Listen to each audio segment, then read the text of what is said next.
decided to take their lives. What's up, guys? It's your boy TRPP, and we're back, man. We're back for that verdict. The verdict is in on Richard Allen. I think we're just about ready. I can see Barbara. Let me know if you guys can hear this. Putting on the microphone. Let's see. Give me one shot. Richard Allen. You can hear it. Those are not live pictures, I don't believe, or are they? Are those live pictures? Those are not live pictures we're looking at. So let's keep it live so we can see what's happening. So the folks at home, we can take them behind the curtain. We can take them behind the curtain today.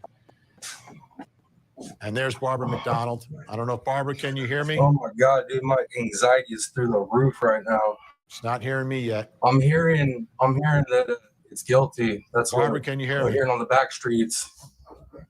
Heck yeah. Okay. Thank you. Baby. My anxiety's through the roof. April P, good to see you. Thank you guys for being here. I know it was kind of quick, fast, in a hurry. I ditched all my chores and I was like, I gotta get on. Here we go, guys. Whoo! My nerves are shot right now. Oh, mine's behind. Oh shit.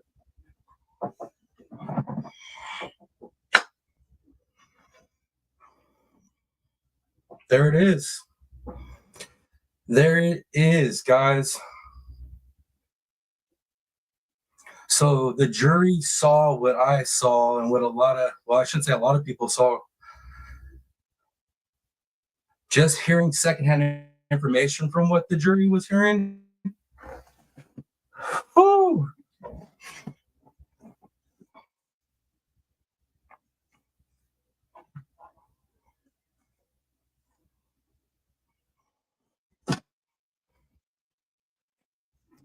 I know everybody's got different opinions on it, but this is it. This is it. Period. Guilty. And I know a lot of people have arguments and they don't agree with it. And I know that there's going to be conspiracy. It's just going to continue. But let me just ask you guys, do you really think if there was that much statewide corruption that wouldn't have got busted in 7 years? I don't want to get, I'm gonna get all crazy about it, but I feel like it was the right verdict.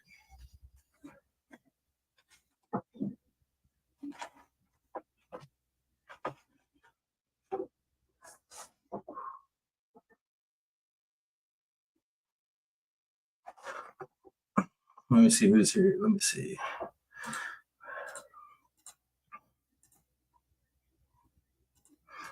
What's up, Rebel? Good to see you, brother. Granny, good to see you. Good to see you. Beagle Mom, good to see you.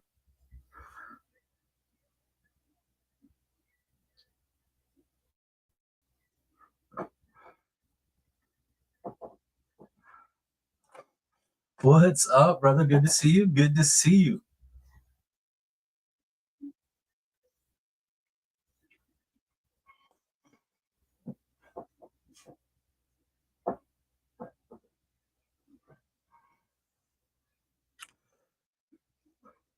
I couldn't imagine the feelings that family is going to be feeling right now, or the feelings they were feeling leading up to it.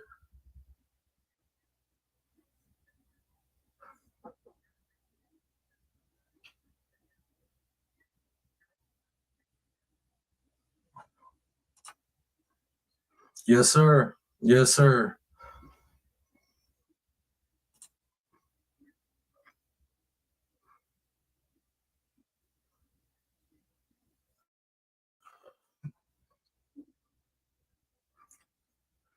Whew. Man, my emotions are all over the place. So before the verdict got read, we had a whole 10 votes. You guys had 70% guilty, 30% not guilty. Whew. I really screamed. I was like, yeah, I bet you were, brother. I bet you were. I haven't been able to get over to the group chat to see the response from y'all, but I'm sure the whole crew is pretty excited. I will tell you guys this, though. A lot of the parents of victims that we help in the advocacy group, they kind of they're in agreement with this verdict. Man, I know they don't matter to some of you guys, but their perspective kind of matters to me.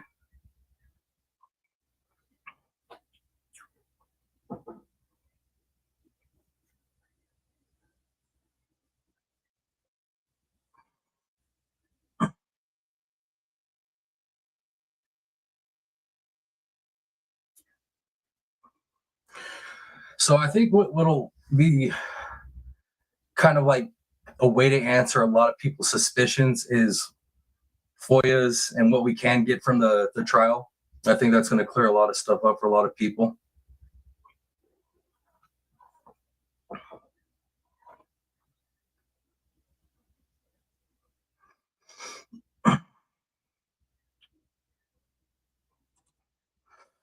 I have a case for you and Frank to look at when you have a chance. For sure, shoot me it and I'll shoot it to the group, Dakota.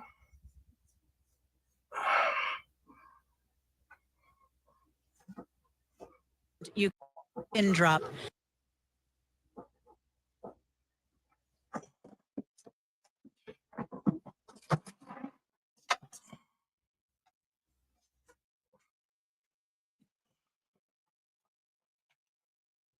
This and realize what the verdict was. There was a lot of cheering, a lot of screaming for Abby and Libby, a lot of clapping. A lot of people are very happy with this verdict. Of course, not everyone is. Richard Allen's family appeared.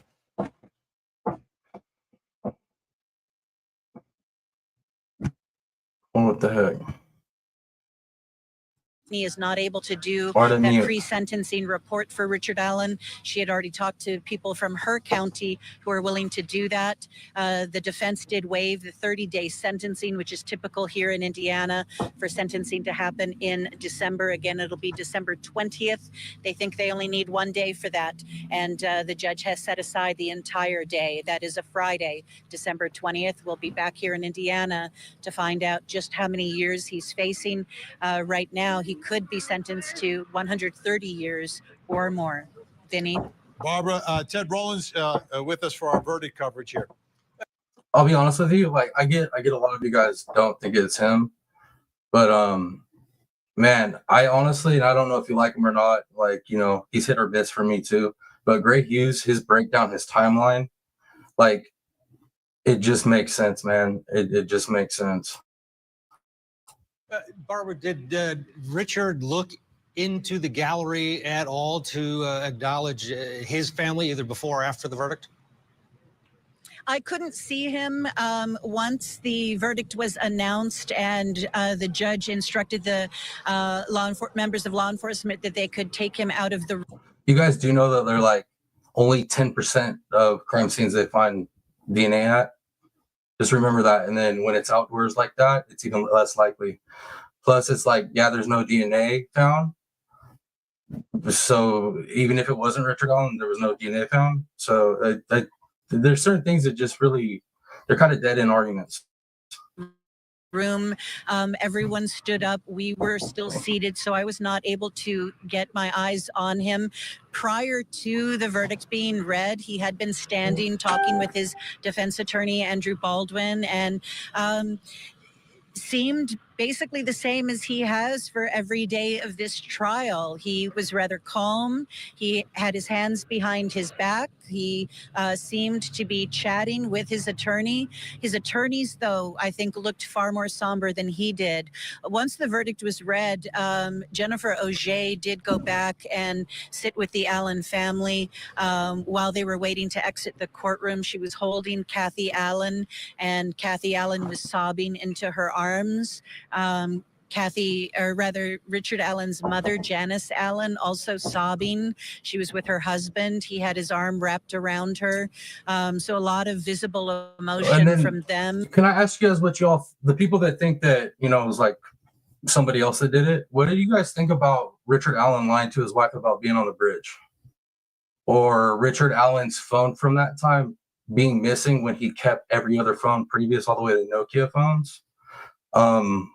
I mean, there's like a lot of things, man. There's like a lot of things that don't add up.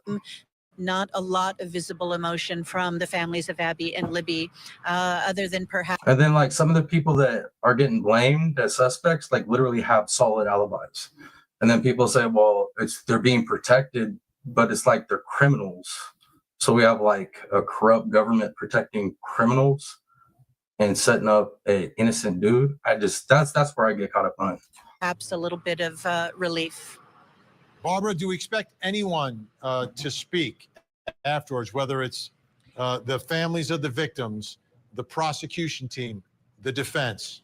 We don't know at the moment. We also don't know whether the gag order is still in effect, or how that process is going to play out. I know that there. So my question, guys, okay, so there's a lot of stuff that don't make it into trials, right, on both sides. A lot of stuff gets cherry picked, but at the end, that's when we really start hearing everything. Will your guys' opinions change if more information comes out to solidify it? Have been quite a few areas set up as potential areas where come out. Like another thing, I don't think people realize the amount of time from when to when he did those confessions, and he confessed at every place. It wasn't just one place. He confessed at all of them. And he actually even made comments about not being treated bad. So, like I said, I can't wait for us to get like FOIA transcripts and everything. I want to know, exactly. And talk if they choose to. One of the areas is to the right of me. Justice, I don't see a lot indeed. of activity happening there at the moment. And, we just don't know how many of these families are going to want to talk or perhaps take this moment to absorb what just happened before they decide to issue a statement. Kathy Allen's attorney did notify me earlier that after a verdict, she would likely be issuing a written statement. So we will wait for that. The prosecution in this case has not been very keen on doing media interviews. It's unclear if this verdict is. That's actually some of them, yes, some of them no. You got to remember there were 60 confessions across 3 different facilities. Going to change that for them, or if they're going to keep things rather quiet as they have throughout this process. Superintendent Doug Carter, as I mentioned, is here. He's not in uniform. He was in a suit. He had his wife. No, I get that, Mr. Michigan, but when the voice recording happened, I'm pretty sure that was a point where the phone was in the pocket, so there was no telling if it's back, front, which way. Wife with him in the courtroom. We don't know if any of them are going to want to come out and have anything to say at this point. 18 hours of deliberations. We really didn't know which way this was going to go, but this jury found Richard Allen guilty of all 4 charges. Barbara McDonald in Delphi, guilty across the board. Richard Allen has been convicted. Yeah, with the sketches, I understand like feeling sketched out on that, but the sketches are going to be all over the place because nobody's recollection is usually that accurate on sketches. But when shown the picture, like we got confirmation from those witnesses, yeah, that's the guy I saw. So it just, like I said, I feel like there was a lot of stuff that got put out by the defense to taint the jury pool. And that's what that whole leak of pictures was about. Now, just everything. I don't know, guys. Like I said, we can agree to disagree, but. Convicted, 4 counts of murder. Our verdict coverage continues right here on your front row seat to justice. Everybody says I went to the wrong. Like another thing too that we found out that I thought was interesting is the fact that the bullet, everybody claimed that it was like days or however long. Dude, they found it right out the gate. They found that cartridge, that unspent round, like right out the gate. Let me see. Let's get back to.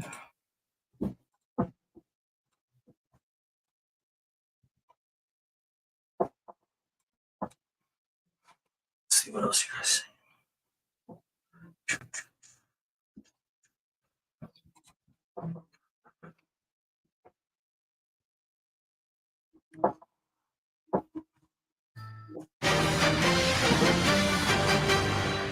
Welcome back to our breaking coverage of the Delphi murders case and the verdict today. Richard Allen convicted on all 4. No, and I get that, like, but it goes back to Brad Holder had a solid alibi. Like, think about how much easier it would have been to hit any of those guys with felonies that were felons or ex, like they're straight up convicts. Those guys would have been so much easier to believe that they did it had there been any evidence putting them at the crime scene or that they did it. That's what I'm saying is like 7 years, like they couldn't find anything on anybody but Richard Allen when they found that tip, that lead that got lost. Everything was answered at that point. Counts. He's been held responsible for the brutal murders of Abby Williams Chicken and Snake? Libby Yes, German. I'm guilty, Vinny sir. Politan. Great to have you with us today. We've got an incredible cast of folks ready to take Thank you you, through Pete. this It's good verdict to with be back. reaction in the moments just after. It's less than an hour ago that this all happened. Philip Dubé, you see him next to me. Next to him, my colleague, Ted Rowlands. Then below me, Marie Pereira. There you've got Barbara McDonald. She's in Delphi. And all the way in the bottom right-hand corner of your screen, Gray Hughes from Gray Hughes Investigates. All right. How about this real quick? For all the people that think they got the wrong guy, right? Send me an email and explain to me, like, convince me. Because, like, I've asked so many people that are pro-Allen to convince me, and all they'll tell me is it's corruption, or they'll point out these things, ignoring all this other circumstantial evidence. So if you all think you could send me an email and convince me, I'll read it and I'll keep an open mind. And that's the thing. I think a lot of people think that I had a closed mind on this from the beginning, and I didn't. I was open-minded. And when the trial started and we started getting the information out, like, that's what really cemented it for me. And then watching some people that were pro-defense switch after hearing the trial, like that said a lot. I want to get reaction. We'll go around the horn. Philip Dubé, less than 20 seconds. Lady Liberty is holding her torch high. Today is a day of enlightenment, knowledge, and the beacon of hope, if you will.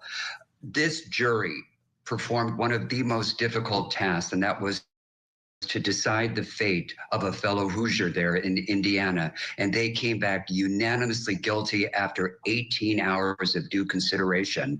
And I have a feeling that this verdict will stick.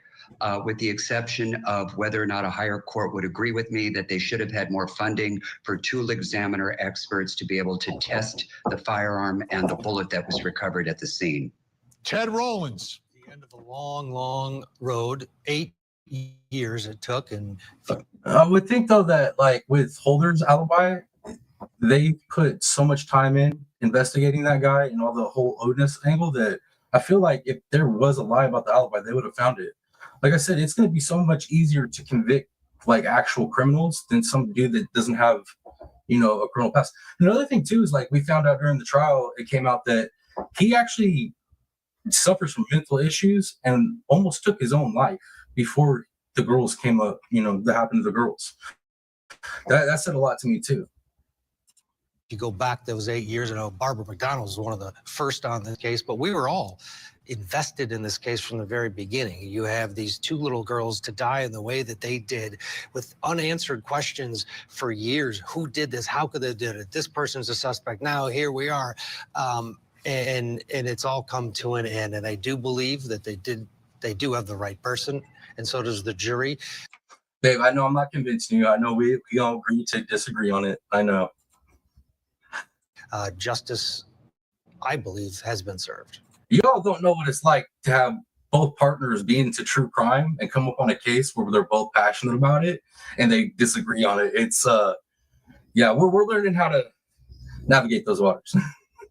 And I can be a little bit of an aggressive jerk at times, so I'm often having to apologize. Barbara McDonald.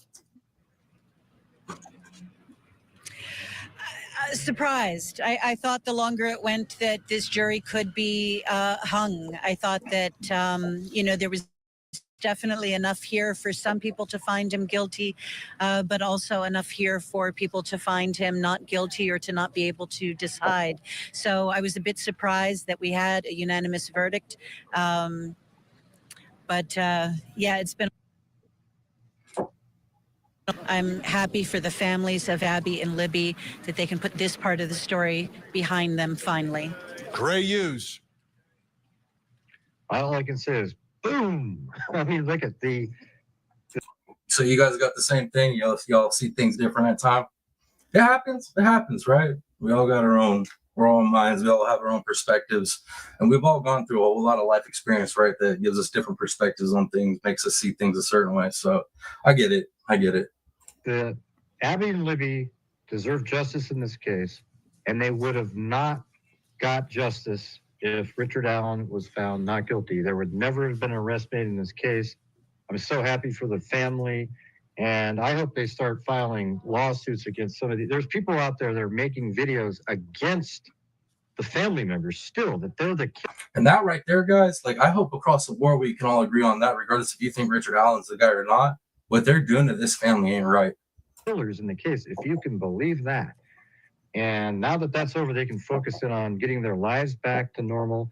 And I think just out of pure sort of just a good thing to do for humanity, they need to go after these people, because it's just been absolutely horrendous for the families over the years. And I'm so happy that the verdict came out. The truth is known. Richard Allen is the killer. All the evidence pointed to that. And I'm glad they got the right verdict. Yeah. So there you go. From my perspective, it shouldn't have taken so long. Richard Allen is the man that was found guilty. He should have been arrested much. So it looks like we ain't the only ones. We ain't the only couple that differ on this one. So it's nice to know that other couples out there go through it too. Earlier, within the first couple months of this, it would have alleviated so much of the suffering of the families. But here we are today, folks. Richard Allen, guilty of all charges.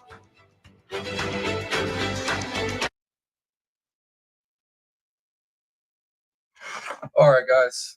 All right, that's verdict. I guess we'll hang out and see what if Court TV says it's going to be back soon. We'll hang out just for a bit, see what else is going to come out, because I don't want to miss anything if there ends up being some type of, interview outside the courthouse with the defense, because I would assume the defense is going to come out, have some stuff to say, and then the whole appeal process. So we shall see. I mean, this isn't technically over as we speak. We still have a lot of legal process that can happen. So I'm interested to see how aggressive his defense team is gonna push. Let's see.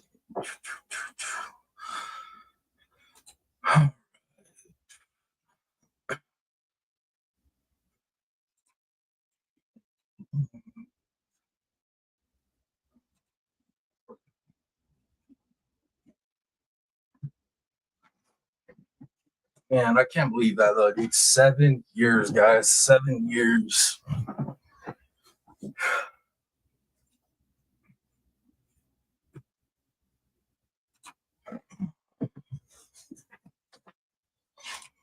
See, Granny says, that's what makes the world go round. If everybody thought the same way, it would be a very dull world. That's facts. That's facts.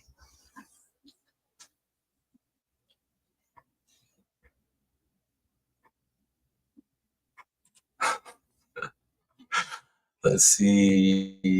This is the last I'm going to say on it. They allowed edited audio as evidence, but not sketches that they had people looking for years. Corruption at its finest.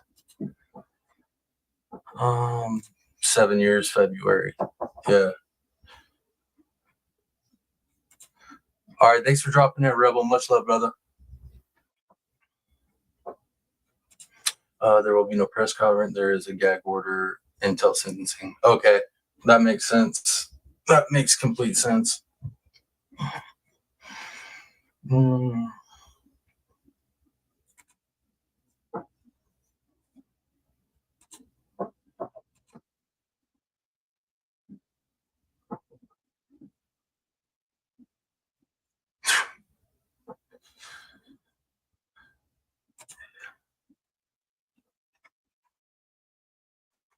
All right, let me. I'm gonna see if there's anybody else. Anything else going on these other channels? Oh, never mind. We're back. Welcome back to our breaking news coverage of the Delphi murders trial. If you're just joining us, it's been a huge day in Delphi, Indiana. Richard Allen, the accused killer, has been convicted on all 4 counts of murder, facing more than 100 years in prison. A big day. It took 18 hours of deliberations for them to reach this verdict, but the jury came back on this Veterans Day. Courthouse was shut down for all business except this trial. The jury was sequestered.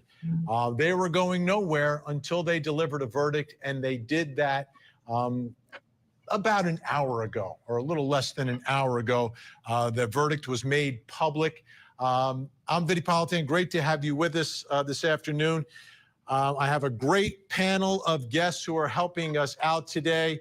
You'll recognize all of them. We've got Philip Dubé, a great attorney from LA. Ted Rollins, my colleague, my friend. Marie Pereira, amazing attorney and nurse. You've got Barbara McDonald, who's been covering this story literally for years. She's on the ground and was inside the courthouse for this moment. And we've got Gray Hughes from Gray Hughes Investigates, a live streamer on YouTube who also has been covering this case from day one.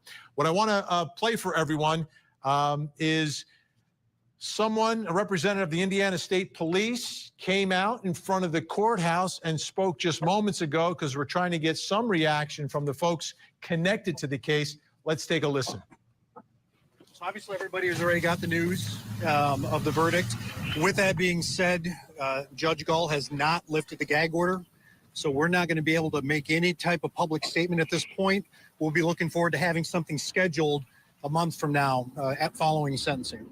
So with that, that's all that we're going to be able to say at this time. So thank you very much. Thank you, sir. Thank you. Okay. Okay, so the writing's on the wall. If the gag order's in effect, they're not going to speak. They're not going to violate the judge's orders. Why would you do that? Little unusual to have the gag order after the case, because that's usually to protect the jury from any undue influence. But obviously, Judge, I will agree with that too. Just because I think he's the guy doesn't mean I think they did a job on the investigation. I really think that there's a lot of stuff they could have done right. You won't get that argument. I will not argue that. There was definitely a ton of mistakes. Fran Goal would never be influenced by what people are saying outside. She's a judge. So, but she has kept the... That's another thing too, is I think Jay got the right guy, but I don't think he is the only one in this. I don't think he showed up there that day and just accidentally found these girls. I will say that. So the whole Keegan Klein and his dad connection, I don't know exactly how it works, but I feel like there is something there. Gag order in effect, so no one will be speaking for at least a month on this. But Barbara McDonald was inside the courtroom for the moment. Barbara, how would you describe that moment when everyone's inside the courtroom and we are just about to hear from the jury? I think there was a collective gasp. You know, one of the things about this judge is she does tend to move very quickly. The minute she received the paper from the foreperson, she immediately began reading the charges and she read through them very, very quickly. I think it caught a lot of people off guard just how quickly she was going through it and then what the verdict was, and that there was some finality to this for this stage of the process. I know the defense is very likely to appeal this verdict. There were many issues that they raised that they felt were unfair by this judge heading into trial, and even some of the decisions that she made at trial. So we do anticipate an appeal on at least one or two issues from this defense team. But, you know, it was a heavy moment. And I think that was on the faces of everyone, even Superintendent Carter, when he came in. It's way too early. Looked somber. The prosecutor looked somber. Everybody was just bracing to hear what this verdict was going to be. After 4 days and 18 hours of deliberations, this has been a very controversial case for so long. The arrest of Richard Allen didn't satisfy that. People have talked about many other people who they believe could have been involved. The defense threw out a couple of names. They were not allowed to use any of that information at trial.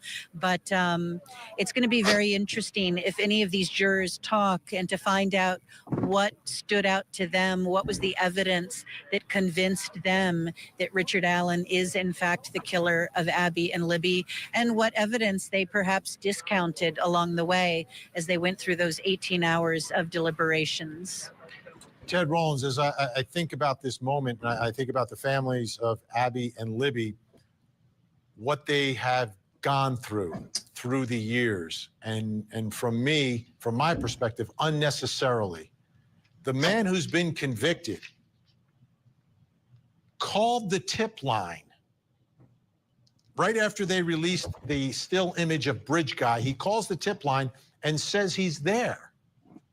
Yet, for whatever reason, in the highest profile case ever, that for whatever reason is unsolved for 5 years, there's no follow-up. There's no follow-up on the man who said he was there. To this day, I don't understand that. And it was that choice made by whoever, or that mistake made by whoever, that took a case that could have very easily been solved to this mystery that also, I've got to think, struck fear into every parent in Indiana, thinking, will this killer take my kids next? Good to see you. Oh, well, Yeah. there was a killer loose in Delphi for 5 years. And it turns out it was Richard Allen, the guy working at the CVS behind the counter. And that, according to the jury in this verdict today, but you're right. So did finding out, like, before the girls were unalive, finding out that Richard Allen, like, literally put a gun in his mouth, like, that's what type of individual we were dealing with, like a very unstable individual, before these even happened. So did that change anybody's opinion on anything? Right, it would have changed everything had they followed up, had they interviewed him, because that likely would have triggered more of an investigation, and they could have easily, one would think, have solved the case. The one thing that is really sticking with me, Vinny, on this one too, is I'm gonna check my emails though. I want somebody to give me a good argument. Like, convince me, please. I want to see what y'all are seeing. the decision after the Indiana legislature opened up the state for cameras in the courtroom, the decision by this judge to hold this basically not just without cameras, but the arbitrary rules, no computers, no this, no that, even down to the last day where Richard Allen's family wasn't there yet with one of the attorneys, and she scolds them in open court, then grabs the verdict and reads it off. It just, to me, is a disservice, because what you have now is people that were invested in this case from day one for these little girls and in caring for those two little girls. They were not able to watch the system. And what's the problem with that? Well, I'll tell you what the problem is, that there's tons of people that right now think that there was a disservice, that Richard Allen was not guilty and he got a horrible trial. He was treated poorly. And guess why? Because they didn't get to see it. And you cannot make an argument to me that would hold water that this was a good choice, because guess who's also paying for it? Greg talked about earlier, the families. There's even hate now going towards these poor families who have endured such a nightmare of 8 years. This should have been opened up for the public, and I think all of us would have had a much better feeling for this case, the evidence, and this verdict. And it's about trusting our government. Like, the judicial branch is a part of our government. It's the people's government. And if you want to believe in it and you want to trust it and you want to understand what's happening, there has to be a sense of transparency. It's so weird that those in UK can't get the gifts. Pink gives them, but poor thing can't get them. Really? That's I want to go to Barbara McDonald really quick but that's on this for you, issue right? of Richard Allen, like a couple days after this, Thank you, Pink. coming forward. I What were really the appreciate circumstances surrounding that, Barbara? So it was the 15th of February that they released that still image of Bridge Guy. They didn't say where it came from. They just said they have this image. It was the 16th when he didn't call. He went in to the sheriff's department and said, I was out there that day. And they simply wrote down his name and phone number and said, we'll get back to you. And it was a member of the DNR, Dan Doolin, who got back to him and did that initial questioning of him. And in that conversation, he mentioned he had seen 3 girls out at the trails. And the only thing that was written on the paper for follow-up was to find out who those 3 girls were. Okay, this is beyond outrageous. Beyond outrageous. Philip Dubé. What's up, Joanne? Good to He's see you. got Thank you for being here. And Working the and public lurking. didn't know the details of this murder scene, but investigators did. They knew they had a I'm telling you, naked it feels child, good to be back. another child wearing the other child's clothing, 2 throats slashed. They knew that from day about Miss one. Joanne. And a man comes down to the sheriff's office and says, I was there, and they take his number. See you? Well, first of all, I don't know how many leads they got, how many people opened themselves up to the police, but this is a classic example, Vinny, Wait, of take why the murder has defense hat. This is what I need to take the defense hat. Yes. Please throw it out the window right now. Yes. And just Yes. be a concerned citizen worried about a mad killer loose in your neighborhood. Go ahead. No, of course, it's very upsetting. But if we're honest about it, there really was not enough to say, we need to bring this guy in and arrest him, cuff him, read him his rights, book him, take his mugshot, and let the world see his face. You know, justice. Granny, I would love to talk to you about this, but I need to see what evidence they had against him, and they didn't let us see it. I know. That's what I'm saying. I feel like once we start getting some FOIAs and everything opens up, and stuff starts coming out, I think some people's minds will be changed. I think there's a whole lot more than what we got to see, but that's just me. That's usually what happens in trials, though. But we'll see. We'll see. Thank you, Mom. Appreciate that greatly. This doesn't work that way. And How about sometimes this? law enforcement. How about this? How about asking him a couple questions? How about I agree. taking a picture of him and then taking a look at the image you have of the guy on the bridge, who investigators know came from the phone. This was completely botched. Understood, but it was so premature. You cannot weaponize this situation so prematurely. And as I was going to say earlier, I'm this is why murder has attacking no. investigators, Philip. This is what you've done your whole I know. career. And I you're not know, with me on this one. I am, but this is why murder has no statute of limitations. Justice and law enforcement are like the IRS. They're slow, but they eventually get you. But they have to do it at their own tempo, if you will. And justice prevailed here.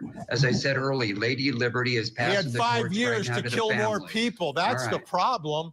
He had 5 years to kill more people. See, this is a good point, too. He has to go. Well, Okay, there's what we're going to do. We're going to take a break. We're going to get reorganized here. Sorry, I'm going to get off of my soapbox. I'm going to calm down. Justice was served today. And Philip Dubé reminded me, Richard Allen, guilty of all charges. Beagle Mom, thank you for becoming a new member. Appreciate you. Heck yeah. I got to pull up my phone. I got to pull up our feed from my phone because I think I'm missing chats.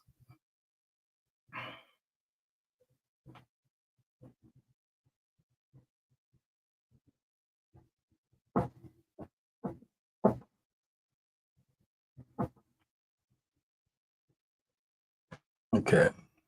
That way I'm not missing anything. Let's see. Lord P, good to see you. Good to see you.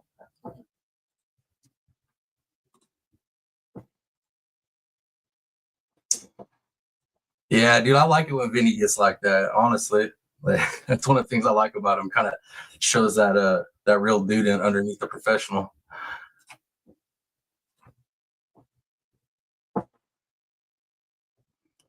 Yeah, Miss Joanne, sometimes when there's not enough people, around to catch the memberships on the live, they'll get emails that they got them. They don't even have to be here to get them.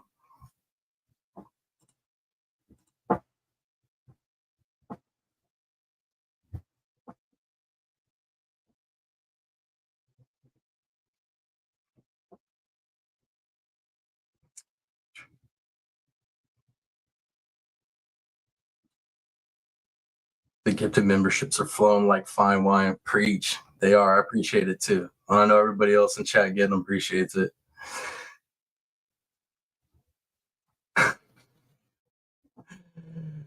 See right there. I think me and you agree on that one. We agree on that one.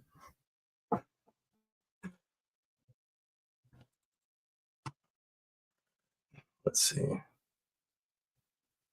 Richard! We've been watching that scene for years, and today the jury agreed. Richard Allen convicted on all 4 counts inside the courthouse in Delphi, Indiana today. And yes, he will be spending the rest of his life behind bars unless there's some legal maneuvering down the road that gets him Thank you for the out $5 or gets sticker, him Mom. a new trial. Appreciate But you. he's facing 130 years in prison. And my guess is this judge is not going to go Hey, Ms. lightly Lori, I on this appreciate that. defendant. Welcome back to our coverage of the Delphi murders verdict. I'm Vinny Politan. Great to have you with us on this Monday afternoon, Veterans Day. We thank all our veterans for their service to this country and giving us the opportunity to have our system of justice work the way it does. It doesn't without them, so we thank you today. Isn't that funny how that is, though? It's like, I know that there are some people that I like and I'll watch, and then sometimes certain cases I'll try to watch some same people I like, and I'm just like, bro, I can't even watch you on this. So I get it. I get it. So we've got a great panel of folks with us. Philip Dubé, Ted Rollins, my colleague, Marie Pereira. You see Gray Hughes in the bottom right corner. And now joining us, Bob, great defense attorney, also the host of Defense Diaries on YouTube podcast. He was also out in Delphi and in the courtroom for all of this. Great to see everyone. Bro, I have that same opinion, dude. It sounds like we might all agree on the current Reed case then. That's cool. At least we can agree on some today. Bob, since you were inside at the courthouse, want to get your take today as you take in the fact of where we are today, that it's over. Richard Allen is convicted. What are your thoughts? Honestly, I think most people in his career field and my creators in general, I think most of us tend to be pick me right. We want people to be here and hear our coverage and be in our circle. Well, Vinny, you could hear a pin drop quite literally as the jury was brought back in and as they sat and as the verdict slips were handed over to the bailiff and then to the judge. It was incredibly still in that courtroom, and Judge Gull read the verdicts.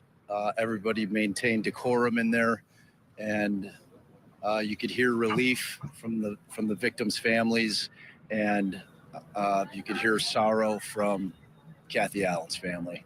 And it was, those kind of moments in life are just very heavy, all around. You feel, back up. I suppose it would be relief from the families, and from the perspective of the Allens, it's a crushing blow.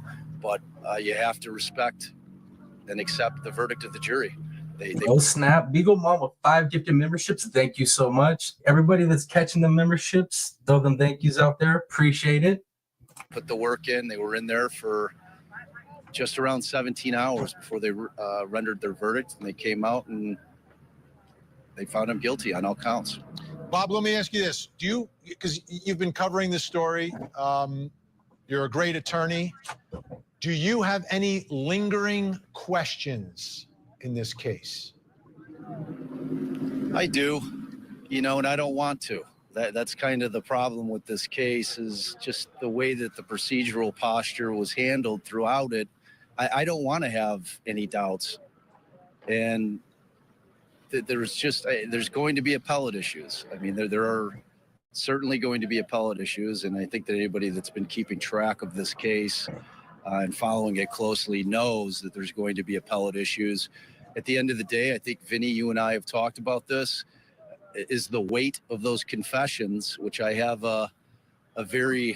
I'm very inclined to think that was ultimately the thing that locked it for the jury in terms of coming back with their guilty verdicts.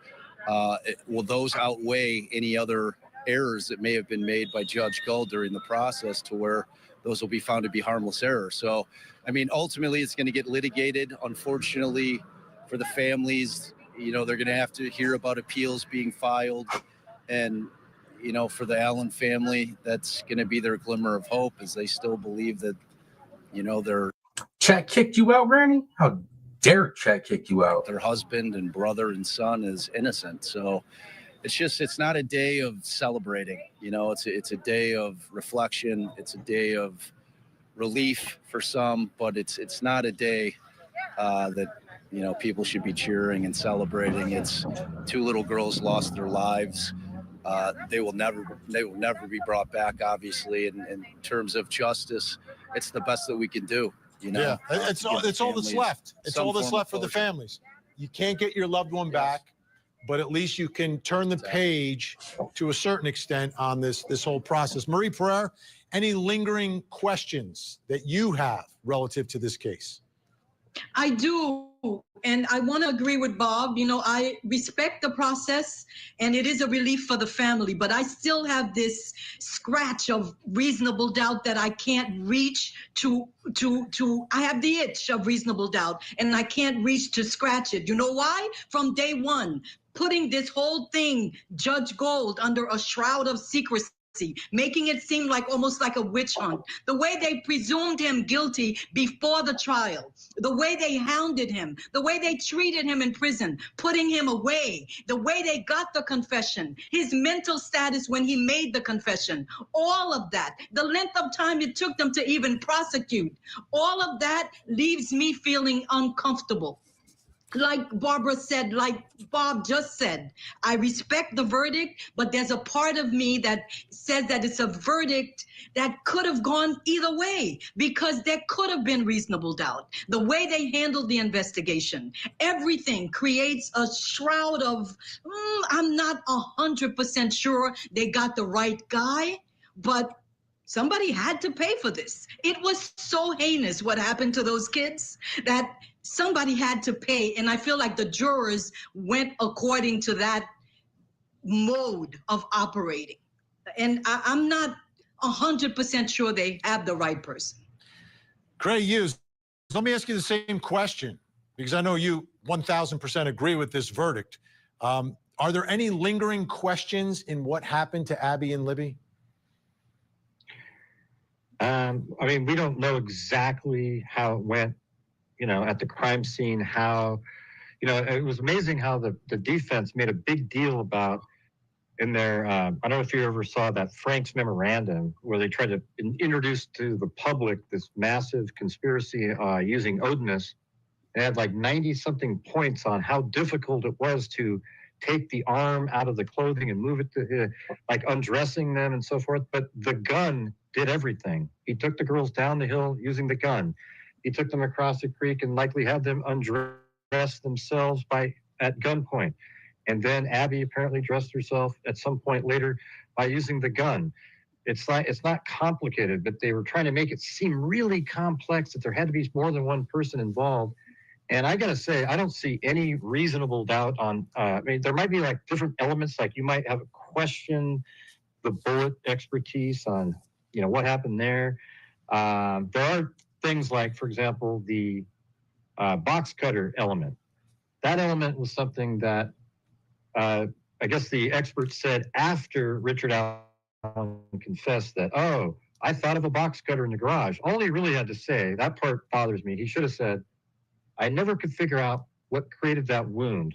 But then when Richard Allen confessed, I had a whoa moment, and I went and tested it, and the box cutter matches exactly to the wounds, and that would seem reasonable, but people probably thought like, oh, they're just trying to make the evidence match because they said it after the fact. Right? So I don't know. I don't have a ton of questions. I think the evidence in this case absolutely has always pointed directly, and even with the lack of some of the techniques that they used and problems, the evidence still overcame that. That's how powerful the timeline was, the confessions, etc. That's why he was found guilty. Ted Rollins, you know what I find fascinating about this case is that, and great pointing this out, what an important piece of evidence the gun is in a case where the victims are not shot. The victims had their throats slashed, yet there was You guys don't like grumpy, old, opinionated men? Come on. an element of ballistics, and then the gun being used. I mean, that's the only way you could explain how All right, brother. one man Mr. could Michigan. Thank you for being here, control brother. 2 victims. Right, especially with one of those victims actively recording him because she obviously felt threatened by him and wanted to record him. So I agree that the gun, is something we don't really look into. There are, I mean, let's face it, right before we found out from Barbara the verdict was guilty, didn't all of us have a little feeling that maybe, what if it's not guilty? I mean, I think once the time period got to like 15 hours or so, I agree with Barbara's like, this might be going to a hung jury, but we didn't get to hear if there were any questions or if they were even read an Allen charge. We don't know. That'll come out later, I'm sure. But there is a bit of weird doubt. And again, I come back to this idea of not allowing the public in all of the way and to see all of this case litigated properly. And Good to your see point, you, Vinny, Roger. boy, had Good to they see you, gone brother. and interviewed Thank you for him being here. properly. It is day good to one, be back, sir.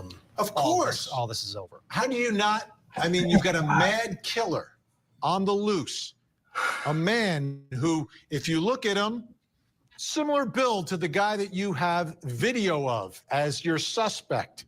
Who said he's there? So who then says he was there. Immediately that gets him onto that grid, All right, right? here Onto we that go. Have a picture, good onto day. that Thank you for being people here. who were there. I don't understand. It's not, you don't have to be like the FBI. You don't have to be NYPD or LAPD. You can be the Delphi PD or the local sheriff's office and put 2 and 2 together. Brutal murder, man looks like man in video, comes in and says he was there, and we send him away. That's insanity. And the folks in Delphi should be outraged. They should be outraged by this verdict today, because you believe this verdict, you believe that they let a killer run free for 5 years. But no longer, Richard Allen, guilty of all charges. Our verdict coverage continues. Everybody says I went to the wrong crowd, but I think I was the wrong crowd. Nobody in this world. Let's mute that. Let me,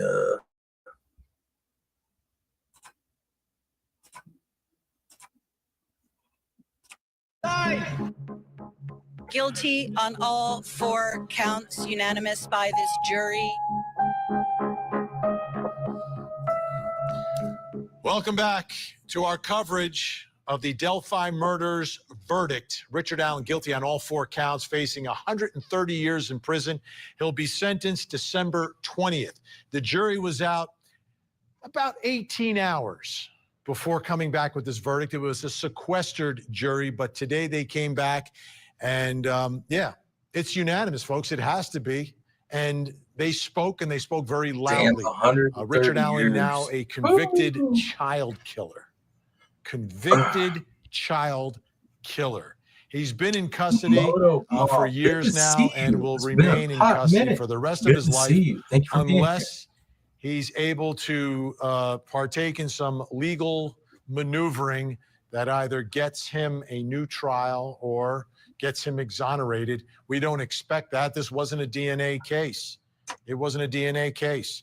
Welcome back to our coverage. We have a great panel of guests who are helping us work through all of this today, led by, of course, Ted Rollins, my colleague here in studio with me at the mothership. Ted, and you got Philip Dubé there, you got Marie Pereira, Bob Mata, Defense Diaries, and Gray Hughes as well, all back. Here's the question I want to pose to everyone, okay? This is a horrific crime. This was a sex crime. I mean, one of the girls is naked. Whether he actually committed the sex crime or attempted the sex crime, if you're taking clothes off of an underage girl, it's a sex crime, period, right? There's something wrong with you. Could this be the only crime he has ever committed? Ted, I'll begin with you. This is a guy who has no record, right? Yeah, no online print of looking at child pornography. No, yeah, you'd think how sex crimes, especially when you talk about pedophiles, typically you have you get into it some other way than just pulling out a gun and then pulling this off on a bridge randomly. Was he out looking for it? Was this a crime of opportunity? Was this always in the back of his mind? He just never acted on it. The why here is a major question. What was the motivation of this guy who had a family, was working at the local CV, it was a part of this community, and would know the devastation that he would be imparting by committing a crime of this nature, and then having the ability to just blend right back in for 5 long years. And presumably not commit another crime. Not go online, not do, yeah, exactly. Maria Pereira, your thoughts on this issue, because to me, it's different than many of the defendants we see in these positions. Not different, though, than perhaps the Idaho student's accused killer. Same boat with him, despite... Man, that's another circus, right? Idaho 4? Oh, man, that's a whole nother circus. He did have some strange behavior. But in this case, there's no real history of this guy. No real history and no real motive except for violence. And it just makes no sense to me. Motive is not mandatory in proving a prosecution's case, but us as jurors and people, we like to know why. Why did you do this? With, like Ted said, no history of violence. It never happened again. It just makes no sense. And you put that on top of the fact that Gagum Gold kept us out of the courtroom, and we still have, like I said, that itch from the reasonable doubt because we didn't see the entire thing. I'm sending you a back scratcher. Gray Hughes, why don't you send her a Gray Hughes investigates back scratcher so she can get rid of that reasonable doubt? Gray, let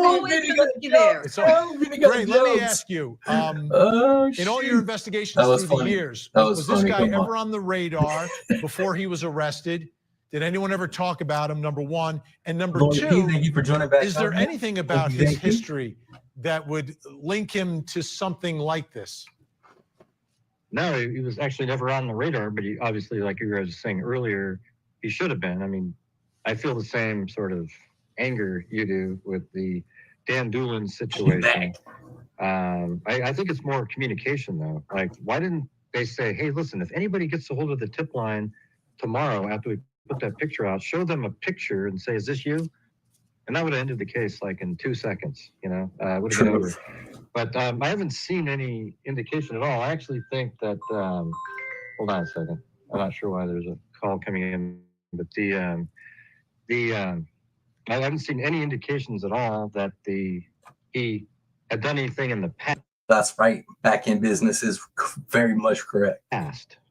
And I think this is like his first time that he did this. I think he said he was a sex addict, though, for sure. You know, I think that's someone who's going to sell you some back scratchers to send to Maria. I think that's who's calling you right now. I was using the phone. There we go. Let me go to Bob Mata. Bob, that's the other strange thing about this, for this particular defendant, the background, the history. We know with a lot of sex offenders, they start out with behavior that's not quite as aggressive, then it gets worse through the years. But this was straight to some attempt at a sex offense and a murder, double murder. Yeah, it is strange. Typically, like you said, they work up to it. This went 0 to attempted sex. For my opinion, because I think they got the right guy. The reason I think part of what happened is it came out that he fell off the wagon that day, that he was sober or supposed to be sober, and he was drinking that day. He avoided going to a lunch with his mom and his sister, and ends up going and getting a 6-pack, bundling up and going to the bridge. It's like what caused him to fall off, and I don't know. It just it factored in for me for sure. Sexual assault, double homicide without any in between, as there's no evidence of anything in his past from his digital footprint or anything else. He's been married 30 plus years. And I can tell you definitively, as I sat next to Kathy Allen every day, she's stunned. You know, I mean, she's sitting there. She doesn't believe that her husband did this. And, you know, when you kind of look at the size of this town, when you kind of ask that question, well, you know, could he have been creeping around doing stuff like this prior to, you know, we're talking about a very small town in rural Indiana. If there was a series of sexual assaults that had gone on that were unsolved, I mean, those things just don't exist. And, you know, he wasn't leaving town for long periods of time. It's just, he was here, you know what I mean? So like every indication would be that this was the first time, you know, which is really hard to digest in terms of kind of like building up to that. So it's a head scratcher, Vinny. Yeah, well, not a back scratcher. Philip Dubé, let me go to you. Philip Dubé, you probably know better than all of us with all the great years of work you've done. Oh my goodness. Defending people. Are you shocked by this apparent lack of history of this defendant? Not at all, frankly. This was clearly for me a crime of opportunity. I just have a feeling that when he got out on that bridge, that maybe one of the girls just kind of gave him an odd look, a dirty look, and he used that as an opportunity to exploit and to humiliate them. I do not believe for 1 minute that this was sexually motivated, Vinny. And I'll tell you why. This was mid-February, approximately mid-40s degrees. I find it really unbelievable, incredible that anybody could be sexually aroused in that type of climate. And that I don't know if I agree with that, bro. I don't know if I agree with this guy. It's kind of weird. Type of temperature in the great outdoors. So I truly believe that this was some type of exploitative, humiliating act to get these girls for whatever reason. It could be rooted in something as simple as giving him a dirty look while crossing that bridge, and it just flipped a switch in him. He took advantage of the situation, pulled a gun out, ordered them to cross that bridge, get to that creek area, and did what he did, and happened to have the box cutter from CVS. Gotcha. See, and that's where I'm torn on it too, because obviously I think it was Richard Allen, but I don't know if it was a crime of opportunity or if he was connected to somebody else they can't prove, considering they can't find his cell phone from that time. Nor I don't think they can find Keegan Klein's, if I'm correct. I don't think they found his either from that time frame. So I don't know. All right. Why would he want him to be naked then? But I will say this too, because I think we're going to wrap it up pretty quick here, because these conversations, guys, are going to go on for days now. Everybody's going to be cutting just back and forth with these conversations. But one thing I do want to say is there's a special place waiting in hell for the types of people that originally leaked, and then recently put the girls' pictures, the crime scene pictures out. That is absolutely horrible. It's just, anyways, guys, so I'm going to go ahead and wrap it up. If you guys want to go over there, check that out, finish watching it, cool. But probably, if I were you, for a better time, just to kind of get your emotions back in check, Rebels got a live going. So if Tiffles or any of my mods have Rebels link, you guys want to drop that in the chat so everybody can go over there and hang out, kind of decompress from this seriousness. I'm sure he'd appreciate it. But yeah, guys, once that link is dropped, we'll go ahead and okay, there it is. Thank you, babe. Yeah, same Pink. It's I can read about it, but I don't like hearing about it over and over for sure. But all right, guys, so thank you guys all for being here for this verdict watch. Like I said, we all have different opinions on it. I appreciate the fact that we all came here civilly and we're able to talk about it. I appreciate that about this community. It's something I pride us on, is the fact that we can have different opinions, and yeah, that's a good thing. So, but yeah, thank you all for being here. Let me go back through and give some love. Thank you, Pink. Thank you, Pink. Thank you, Pink, for all those gifted memberships. Thank you, Miss Julie Delk Mom. Thank you. Thank you. Beagle Mom, thank you for signing up. Thank you for the $5 super sticker. Once again, thank you again for coming back to the crew. Pink fan, appreciate you. Beagle Mom, thank you. Thank you. And Lori P, thank you for signing back up. Appreciate it, y'all. Thank everybody for being here. I appreciate it greatly. It's awesome to be back, and it's awesome to see a lot of faces I miss for sure. So that being said, guys, head over to Rebels. I'll probably see you there. And yeah, it's a wrap. It's your boy, the Real Piscine Predator, aka TRPP baby. And until next video, live stream, short, whatever it is, I'm out, y'all. Much love. Peace.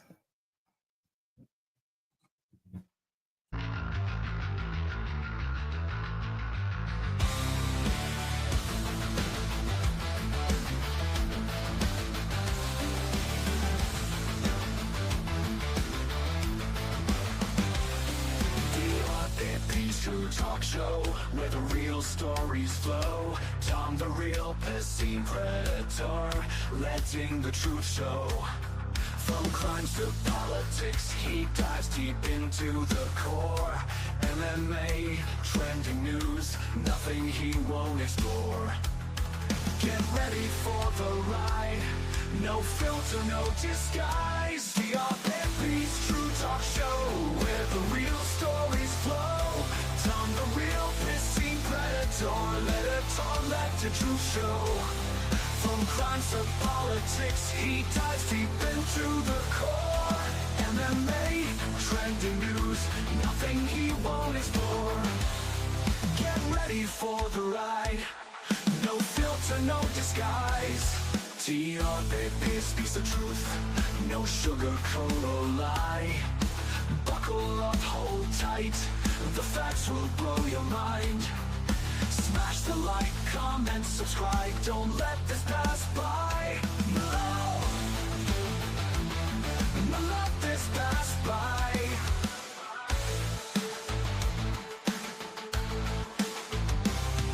Unveiling mysteries, shedding light on what's concealed. Tom unravels the unseen, the untold tales revealed. Each episode a journey, a roller coaster of insight. No topic off limits, the uncovering taking flight. Brace yourself for the impact, the naked truth on display. TRPP's voice echoes loud, resonating far and wide. Standing tall in the storm, unafraid to take a side. Join the conversation, let knowledge be your guide. Malone.